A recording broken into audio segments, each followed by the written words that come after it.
ওয়ালাইকুম আসসালাম। হ্যাঁ ভালো আছি, তুমি কেমন আছো? হ্যাঁ ভালো আছো না? আচ্ছা তুমি কার সঙ্গে আছো? ওই মাদার চোদের সঙ্গে। ওই মাদার চোর তো এতই হারামজাদা, ওই শুয়োরের বাচ্চা, ওই তো লটির বাচ্চা, ওই সাওয়াচুদির বেটা মাগির লিসা, এতই মাগির লিসা। ওই হারামজাদের আমি সামনে পাইলে একটা এমন একটা চটকানি মারবো, শালা মাদার চোদ। শুনো, তবে কি আছে, ওই মাদার চোদ ওই জায়গায় আছে নাকি? ও আমার কথা সব শুনতেছে। ওই সাওয়াচুদির বেটাকে শুনে শুনে আমি বেশি বলবো।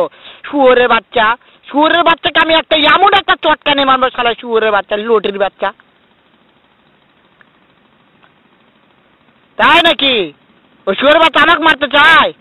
শুয়োরের বাচ্চাকে আমি দেখা সাক্ষাৎ হলে বলে শুয়োরের বাচ্চাকে আমি এমন চটকানি মারবো, মাদার চোদ। আমি থামা।